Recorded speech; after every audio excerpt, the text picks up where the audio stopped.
우리 계속해서 주일 오후 예배 때는 아, 교회론을 잘 가르쳐주고 있는 에베소서의 말씀을 읽고 있습니다. 강해식으로 제가 에베소서를 강의하는 건 아니고 주회식으로 해서 성경 꼼꼼히 읽기 이런 방식으로 지금 에베소서 말씀을 나누고 있어요. 좀 약간 1분 정도만 정리하면 사도 바울은 1장 1, 2절에 편지를 쓰면서 복음의 선언을 했습니다. 은혜와 평강이라고 하는 복음의 선언을 드리고, 그리고 3절부터 이제 오늘 함께 나누게 될 14절까지 그 은혜와 평강의 출처가 되시고 우리의 찬양의 이유가 되시는 삼위 하나님의 역사, 삼위 하나님의 은혜에 대해서 쭉 이야기를 합니다. 방금 전에 찬양 인도하셨던 집사님이 말씀해 주신 것처럼 성부 하나님의 영원하신 선택과 관계돼서 나누었고요. 지난 주에는 위격으로는 아버지의 아들 되시지만 본질로서는 하나님 되신 제2위격이신 성자 하나님의 구속하심에 대해서 배웠습니다. 몇 가지 사실을 배웠는데 한번 그냥 이렇게 제가 전하면 그랬던 것 같아 이렇게 뭐라고 할까 그랬던 것 같아 이렇게 생각해 주시면 될 것 같아요. 무슨 이야기냐면 우리가 죄를 지었을 때 그 대상이 누구라 그랬어요? 하나님이시기 때문에, 하나님은 영원하고 불변하고 무한하시기 때문에 우리가 지은 죄의 값도 영원하고 불변하고 무한한 값을 치러야 되지만 인간은 그 값을 치를 실력이 없다는 사실을 먼저 배웠습니다. 그래서 이 값은 인간이 치를 수 있는 것이 아니기에 방금 전에 설명드렸던 것처럼 하나님의 아들이시자 본체는 하나님의 자신이신 성자 하나님이 이 땅에 오셔서 자신의 피로 우리를 속량하셨기 때문에 구원을 받게 될 수 있는 근거가 되었다, 이렇게 말씀을 드렸어요. 그리고 세 번째는 이 구속의 은혜는 그냥 예수님이 이렇게 하셨다라고 끝나는 것이 아니라 언제나 하나님께서, 아버지 하나님께서 구원의 지혜와 총명을 우리에게 밝혀주시사 그리스도 안에서 그 복음을 이해할 수 있도록 은혜를 주시고, 마지막 네 번째는 이렇게 해서 날마다 우리가 그리스도 안에서, 성경에는 통일 그랬지만 저를 가르쳤던 조병수 교사님은 머리를 얻게 하시는 거라 이렇게 얘기해서 우리의 머리가 그리스도가 되도록 우리를 날마다 장성케 하시는 은혜가 있다, 이걸 배웠어요. 그렇죠? 자, 기억 어느 정도 하실 것 같아요?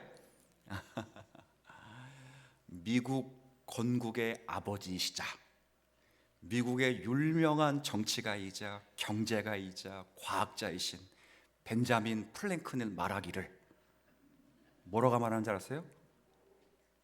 돈을 빌린 사람은 기억을 못해도 돈을 빌려준 사람은 기억하노라. 설교를 들은 사람은 기억을 못해도 설교를 한 사람만큼은 기억을 해야 될 거 아니에요. 은혜도 마찬가지입니다. 은혜를 받은 사람은 기억을 못해도 은혜를 주신 하나님이 지속적으로 기억을 하시기에 그 기억으로 우리의 구원이 보존되고 있음에 감사할 수 있는 저와 여러분이 되었으면 좋겠습니다. 그럼에도 자꾸 잊지 않으려고 노력을 해야 돼요. 그리고 오늘 이 삼위 하나님의 일하심에 대한 찬양이 끝나면 다음 주부터는 사도 바울의 기도가 나옵니다. 이 찬양 후에 기도가 나오고 1장이 마무리되고 있습니다.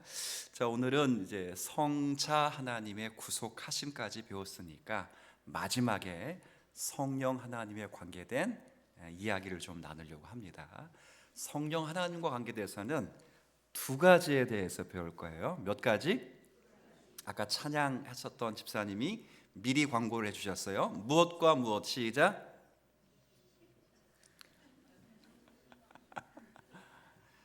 읽기도 했습니다. 괜찮아요. 괜찮아. 한번 그냥 따라해 볼게요. 인치심, 보증, 다시 해주세요. 조명, 보증. 누가 하시는 일이라고요?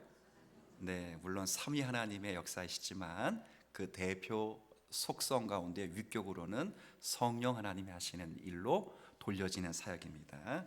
자, 두 가지 하나 나눌게요. 첫 번째는 성령 하나님이 하시는 일 가운데 인치심이라는 것이 있어요. 13절 한번 여러분 볼까요?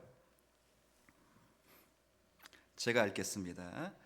그리스도 안에서 너희도 진리의 말씀 곧 너희의 구원의 복음을 듣고 그리스도 안에서 또한 믿어. 그 다음 같이 읽습니다.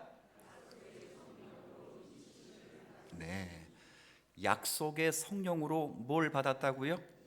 인치심을 받았습니다. 잠깐 저를 약간 주목해 주세요. 약속의 성령이라는 표현이 있습니다. 이 어떤 의미냐 그러면 1차적으로는 구약에서 약속하신 성령 이런 의미기도 하고 예수님이 뭐 하신 성령 또 약속하신 성령 이런 의미기도 해요.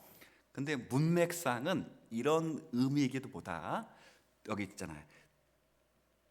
듣고 믿어 이런 표현 동사를 앞에 두고 이 표현이 쓰일 때는 그런 의미보다 하나님의 약속을 우리의 삶에서 직접 수행하시는 영 이런 뜻이에요. 그러니까 하나님의 약속이 우리 안에서 이루어지게 하시는 분이 누구라? 네, 그렇죠. 그래서 무슨 성령이라고요? 약속의 성령, 보혜사의 성령도 맞아요. 약속의 성령이라는 거예요. 하나님의 약속이 실제 우리의 심령과 삶에서 이루어지도록 역사하시는 영. 그래서 무슨 영? 시작. 약속의 성령, 약속의 영 이렇게 말하는 거예요. 물론 예수님이 약속하신 영이라 이런 의미기도 돼요. 구약에서부터 약속된 영이라 이런 의미기도 하지만 앞에 듣는다, 믿는다 이런 표현들이 우리 가운데 실제 이루어지도록, 그렇죠? 약속된 것들이 실제 복음들이 우리 가운데 성취되고 적용되도록 오신 분이 성령이신데, 그래서 다시 반복하는 것 같지만 무슨 영? 약속의 영이에요. 그 약속의 성령이 하시는 첫 번째 일이 뭐라고요? 시작. 인치십니다. 인을 탁 쳐주는 거예요. 자, 그래서 아까 제가 인치심을 이야기하다가 조금 아까 쉽게 이야기를 좀 하려고 해서 인치심 그리고 이쪽에 손가락질 하면서 뭐라고 바꿔 불렀어요. 제가 시작. 조명입니다. 조명. 네, 조명이에요. 자, 다시 한번 좀 피곤하시겠지만 한번 앞을 지금처럼만 봐주세요. 자, 한번 이렇게 생각을 해볼게요. 2000년 전에 예수 그리스도의 구속의 십자가가 우리에게 어떻게 적용될 수 있는가? 시간적으로는 2000년이 흘렀고 거리적으로는 수천 킬로가 이 밖에서 벌어진 일이 어떻게 나에게 이것이 적용될 수 있을까? 그럴 때 시공간을 초월해서 그 십자가의 은혜를 우리에게 적용하시는 분, 그분이 누구라고요? 성령님이세요. 그래서 여러분들 예수님의 십자가는 우리 2000년 전에 주셨지만 십자가의 은혜를 생각할 때마다 우리에게 실제 십자가의 은혜를 따라 우리의 죄를 사하실 수 있도록 은혜를 주시고 십자가의 은혜를 우리에게 적용하셔서 자기를 부인하고 그리스도를 의지하도록 우리의 마음을 강권적으로 붙드시는 분이 누구시라? 성령님이십니다. 성령님. 그렇죠? 예를 하나 들어볼게요. 이를테면 여러분들이 자녀를 위해서 한번 믿지 않는 자녀가 있다고 생각을 해보세요. 예를 들어 길동이 있나요 혹시? 있으면 또 안 되니까 홍길동이라고 하는 이제 아들을 위해서 불신자기 때문에 기도를 하는 거예요. 근데 길동이를 위해 구원할 때 언제 이 아이가 구원받는 거예요? 그렇죠? 구원의 근거는 몇천 년 전에 이미 끝난 거예요. 그 아이가 택자였다면 언젠간 부르질 거 아니에요. 그죠? 그러면 구원의 근거는, 물론 어려운 건 안 물어본다고 했습니다만 2000년 전에 예수님 십자가를 지셨기 때문이에요. 근데 그것이 실제 그 안에 이루어지게 된 것은 2000년 전이 아니라 그 아이가 언제 어떻게 복음에 대해서 듣게 되는지는 모르겠지만 그 들은, 오늘 여기 말씀 아까 13절의 말씀처럼 복음을 듣고 그리스도 안에서 뭐 하게 된다고요? 믿어지게 되고 그 복음을 받아서 나의 구주로 받을 수 있도록 성령께서 조명하시는 것은 현재에 일어나는 거예요. 맞아요? 자, 구원의 조건은, 구원의 근거는 언제 일어난 거라고요? 미래, 과거, 아니면 현재, 과거입니다. 과거. 근데 구원은 실제 이루어지는 건 언제 이루어져요? 과거가 아니라 현재 이루어져요. 과거와 현재를 잇는 분 누구시라고? 성령입니다. 시공간을 초월하는 분이에요. 근데 과거의 단순한 은혜가 아니라 구약의 유월절을 기억하라, 신약의 예수를 생각하라, 혹은 십자가를 기억하라는 것은 단순히 기억하면서 신나라 이런 말이 아니라 과거의 은혜, 그 객관적인 은혜, 그 근거를 지금도 성령께서는 우리에게 생각하고 기억하는 자마다 하나님께서 은혜를 적용하시고 십자가의 보혈로 우리를 채워주시는 하나님이신 줄 믿으셔요? 얼마나 큰 은혜입니까? 어떻게 과거와 현재, 그리고 더불어 보증은 현재와 미래를 연결해 주는 거거든요. 어떻게 현재와 미래를 연결할 수 있어요? 시공간을 초월하실 수 있는 하나님의 영이신 성령 때문에 가능한 거예요. 그렇죠? 그래서 성령이 아니고서는, 우리 고린도서 12장 3절에 찾진 않겠지만 이런 말씀이 있어요. 영으로 말하는 자가 아니면, 그러니까 영으로 말하는 자는 예수는 저주받을지어다, 이런 말 할 수 있다 없다? 없습니다. 성령으로 설교하는 사람들은 예수는 저주받을 자라 이렇게 말할 수가 없어요. 성령의 인치심 때문에 그래요. 그리고 누구든지 성령의 감동하심이 없으면 예수를 주로 시인할 수 없습니다.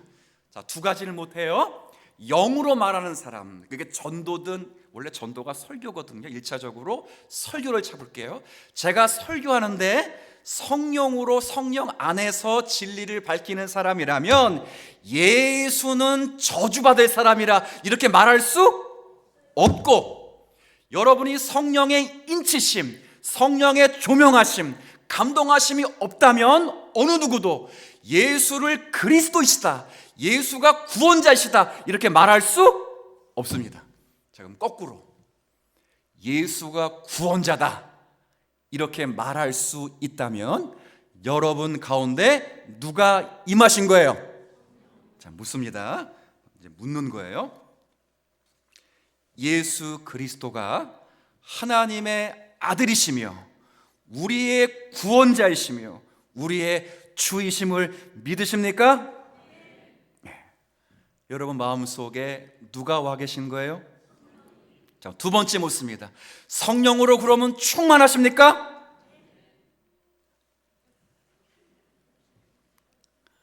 성령이 오신 것과 성령의 충만을 구별할 수는 있으셔야 돼요. 그래서 우리는 성령의 오심에 대한 찬양을 원래는 부르지 않아요. 교역파에서는 성령의 충만이 필요한 거예요. 성령의 충만이 없으면 자꾸 우리 신앙이 이렇게 넘어집니다. 여러분들은 제가 아까 첫 번째 물음에 아멘, 작게라도 진심으로도 아멘이라고 고백한 사람은 이미 성령이 그 안에 계신 줄 믿으시길 바랍니다. 그런데 성령은 오신 것으로 그쳐서는 안 되고 성령은 충만해야 돼요. 뭐 해야 된다고? 충만해야 된다. 정말 성령의 에베소서 5장을 통해서 그리고 6장을 통해서 성령의 충만이 무엇인지를 풀어드릴 거예요. 나중에 때가 되면 다 찾아옵니다. 성령의 충만을 받고 그 영으로 충만된 성도가 삶에서, 아까 그랬잖아요, 약속의 영이라는 뜻은 예수님이 약속하신 영이란 의미이기도 하지만 약속의 말씀이 실제 삶에서 다시 한번 적용되게 하는 영이기 때문에 그 약속의 삶에서 실제화가 되어야 돼요. 그래야 거기에 자기 부인도 있고 그리스도의 능력도 사모하는 것으로 나타나는 거예요. 그게 성령의 충만이에요. 그게 균형 잡혀야 돼요. 균형. 최소한 개혁파 교회를 다니고 있는 성도들이라면 그런 것들이 가슴에, 마음에, 머리에 잘 새겨 나요. 이것 없이 종교적인 열심은 아무 소용없어요. 제가 성령의 조명을 이런 예로 자주 설명드리잖아요. 여러분들이 깜깜한 정말 칠흑같이 어두운 밤에, 그것도 불빛 하나, 촛불 하나 없는 어느 방에 들어갔다가 생각해 보세요. 거기 방에 딱 들어가면 여러분의 시력이 2.0이다 소용 있어요, 없어요? 없어요. 1.5다 소용 있어요, 없어요? 없어요. 시력이 2.0이든 1.0이든 0.5든 아무 소용 없다고. 왜? 뭐가 없기 때문에. 빛이 없어요. 넘어지지 않으려면, 무엇이 잘못된 줄 알려면, 여러분이 찾고 싶은 걸 찾으려면 뭐가 있어야 돼요? 빛이 있어야 돼요. 그 빛이 성령의 뭐라고요? 조명이에요. 조명하시는 거예요. 그렇게 말씀이, 이렇게 설교가 들릴 때 어떤 분들은, 여러분들 말고 어떤 분들은 그 말씀이 하나님 말씀으로 안 들리니, 물론 여러분 가운데 지금 주무시는 분들이 계시지만 지금 주무시는 분들은 피곤해서 주무시는 것이지 하나님 말씀이 아니라는 마음에서 주무시는 건 아니에요. 맞지요? 맞으면 끄덕 한번 해주세요. 피곤해서 주무시는 것이지. 만약에 그건 하나님 말씀 아니에요, 안종성이라고 하는 사람의 정치 사상을 듣고 싶어 여기 나왔어요, 이런 분들이라면 아마 오후 예배까지 참석 안 할 거예요. 여러분들은 이미 성령의 조명 가운데 인치심을 받고 눈이 떠서 복음을 인간의 이성으로 이해할 수 없다고. 어느 신이 죽는 신이 있냐고. 세상의 종교 가운데 신이 죽는 종교가 기독교 말고 어디 있냐고. 그래서 신자들에게 굴림해서 다 나에게 나와 무릎 꿇어라. 네가 나에게 지극정성이면 하늘도 감천하듯이 내가 너희들의 소원을 이루어 주리라. 모든 종교가 다 그렇지만 유일하게 기독교만큼은 너희들이 소원하는 것도 틀렸고 소원할 수 있는 실력도 없고, 그래서 그 소원의 주체이신 그리스도께서 죽으심으로 우리의 구원의 소원을 이루시는 종교라고. 이걸 누가 밀어요? 누가? 유대인들에게는 거리끼는 것이요, 로마인들 헬라에게는 미련한 것이라. 철학과 사상에서는 지혜가 부족한 미련한 신학이고, 기적과 어떤 능력을 원하는 종교에게서는 굉장히 신이 죽어버리는, 이해할 수 없는 거리끼는 것들이었다고. 그러나 하나님의 은혜 안에 복음을 믿는 우리에게는 그리스도가 하나님의 능력인 줄 믿습니다. 그게 뭐 때문이에요? 성령의 조명 그리고 인치심 때문에. 그런데 이렇게 얘기하는데도 졸고 계시는 분이 계시다며. 성령의 충만이 필요한 거예요. 이제 뭐가 필요하다고? 성령의 충만이 필요해요. 그 성령의 충만에는 당 중독도 필요하고. 오늘은 별로 안 졸아서 제가 이렇게 하는 건데요, 오후 예배 졸리지. 희찬아, 거의 다 끝났어. 졸리지.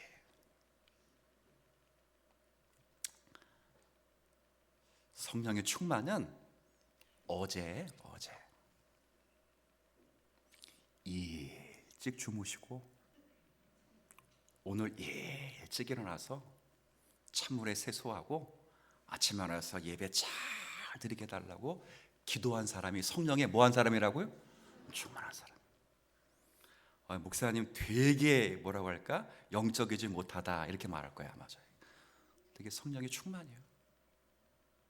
오늘 교회 나올 때 남편이 또 집에 혼자 있어가지고 또 밥 해놓고 나왔다고 막 그럴 생각에 나서 일찍 일어나서 아침밥 싹 차려놓고 나오신 분이 성령에 충만한 사람이에요.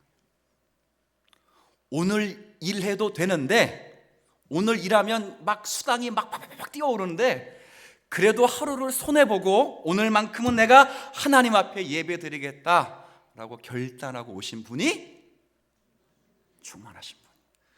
졸렵긴 오후 예배 때 졸리지만 졸려온 건 나고 꼬집는 것도 나니 어떻게든 간에 앉아봐야 되겠다. 이런 분이 성령에 뭐 하신 분이라고요? 충만하신 분. 그래도 자는 분은 뭐 하는 분들이에요? 괜찮아요. 바울 사도가 설교했는데도 졸았는데 뭐. 보증하시고 인치시는 겁니다.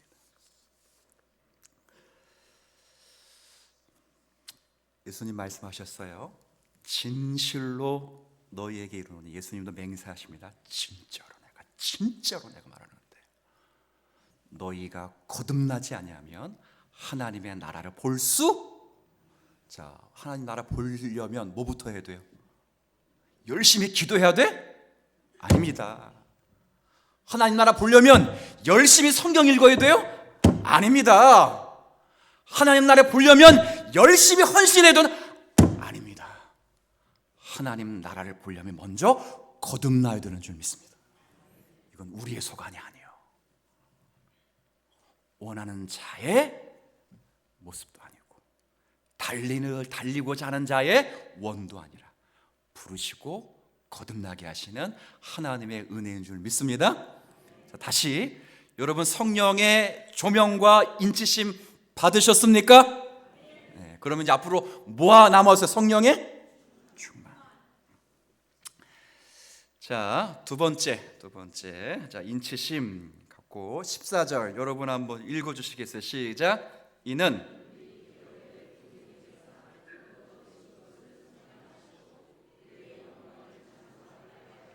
두 번째는 이는 우리 기업에 뭐라고 되어 있나고 이제 보증입니다. 보증.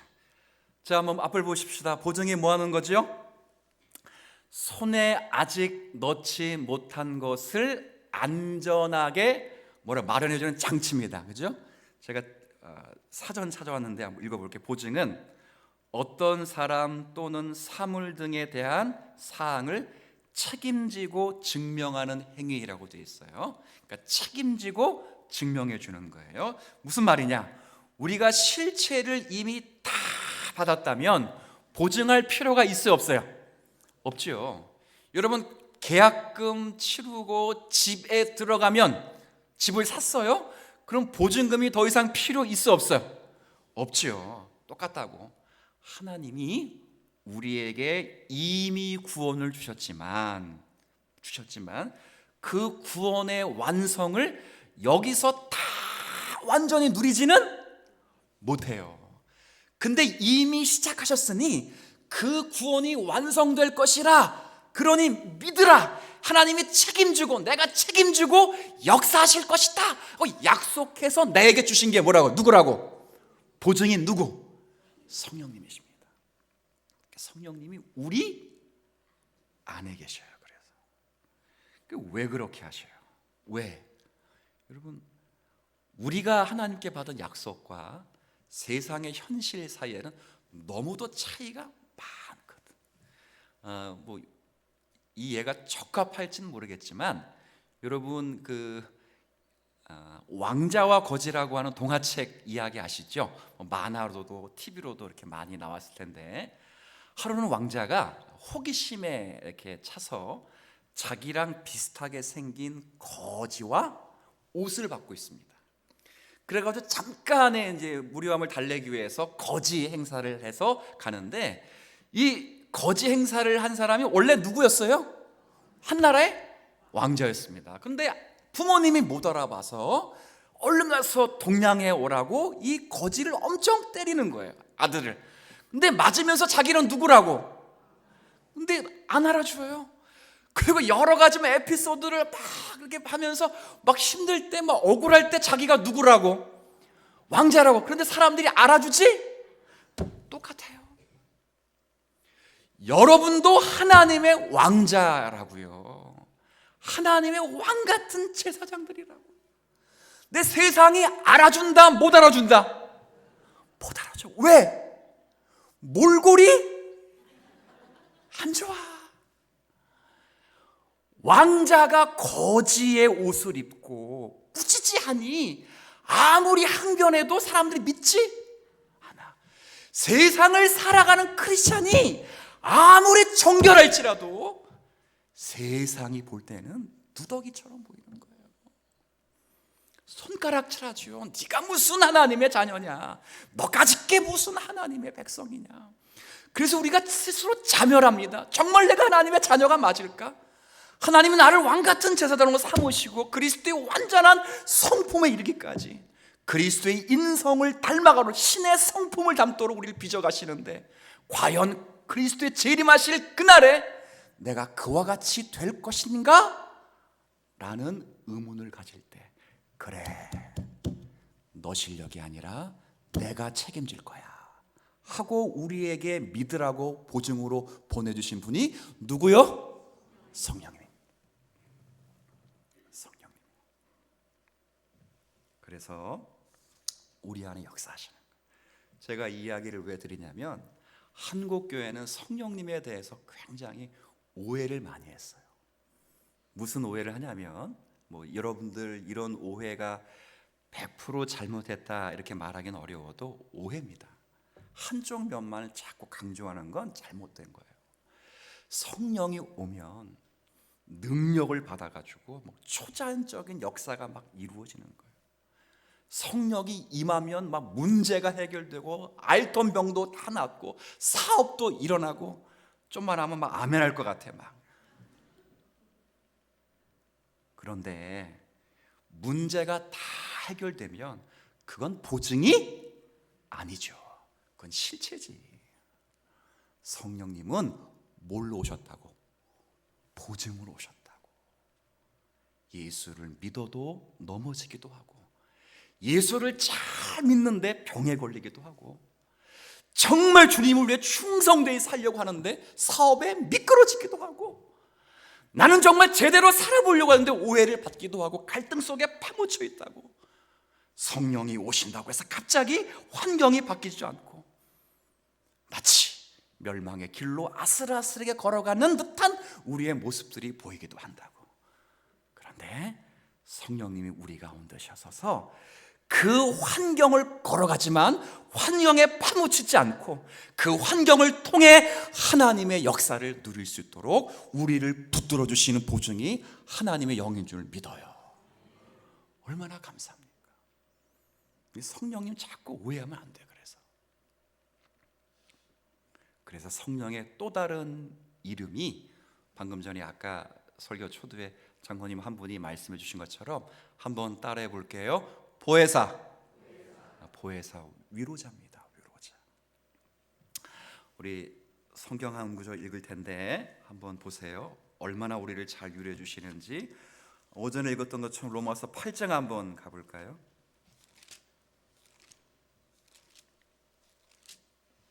로마서 8장입니다.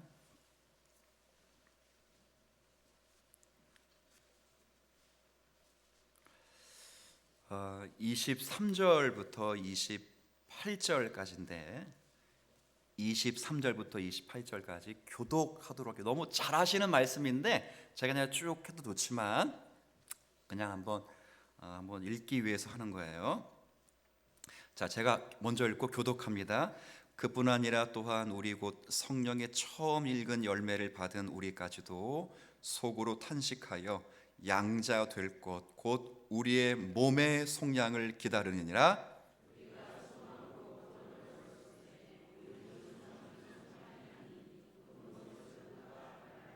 네, 보세요. 우리가 몸의 속량을 기다린다고요. 우리의 육체와 영혼이 그리스도처럼 되는 그날을 뭐하고 있다고요? 기다리고 있어요. 그래서 그 다음 여러분이 읽은 구절에 소망이라는 단어가 거듭거듭 나와요. 이 소망이 현실이 되도록 우리 가운데 보증으로 계신 분이 누구시라? 성령님이십니다. 어떻게 하시는지 25절, 만일 우리가 보지 못하는 것을 바라면 참음으로 기다릴지니라. 읽어주세요.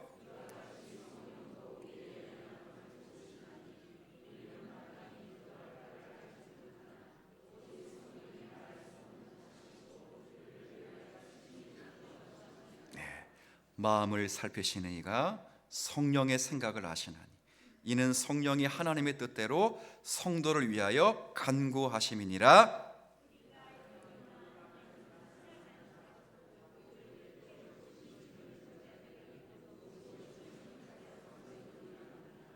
네, 아멘. 성령이 그렇게 역사하신다는 거예요.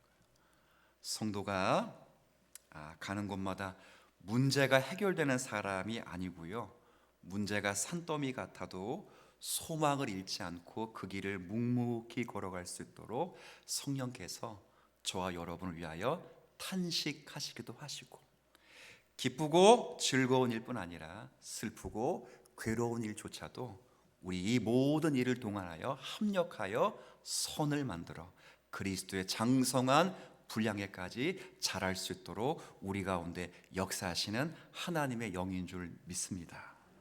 그러니 성령이 우리 가운데 이미 뭐 하셨다고요?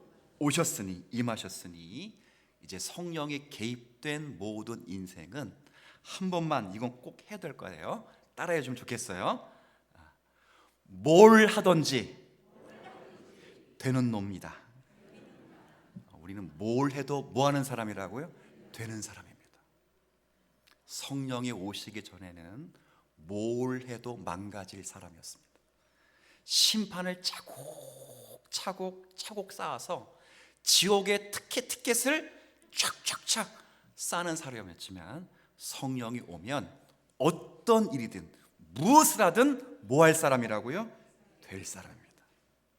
밤잠을 설치며 우리 자신을 부끄럽게 하는 그 기억들조차도 내가 그때 왜 그랬을까? 예전 같으면 안 그랬을 것 같은데 라고 하는 그 실수조차도 성령이 함께 하시면 그 실수를 통해 성숙을 도모하시는 영이시고, 우리가 그리스도를 더 의지하고 나는 아니로구나, 주님밖에 없구나, 그렇게 해서 승리케 하시는 분이에요. 그러신 분이라고. 그러니 마지막 적용하고 마칠게요.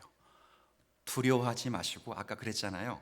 성령이 오시면 뭐를 해도 될 사람이라 그랬잖아요. 그렇죠? 제가 다른 거라 했어요? 죄송합니다. 사람이잖아요. 그러면 나가셔서 뭐라도 하세요. 아시겠어요? 뭐라도 하시라고. 죄 짓지 않기 위해서 그냥 소극적으로 이렇게 하지 마시고 뭐라도 하시라고. 아이들 보시면 머리 쓰다듬어 주면서 넌 뭘 해도 될 사람이야. 하세요. 하시라고. 뭐든지 하세요. 여러분이 웃고 싸우고 울고 그리고 더디가는 답답한 모든 일을 통해 하나님은 보증으로 주신 성령님을 통해 여러분을 성숙시키셔서 그리스도의 찬란한 날에 빛나게 하실 줄로 믿고, 한 주간 동안 뭐라도 하십시다. 그래서 한 주간 하신 일을 통해 더 그리스도를 의지하는 한 주간이 되시기를 주의 이름으로 축원합니다.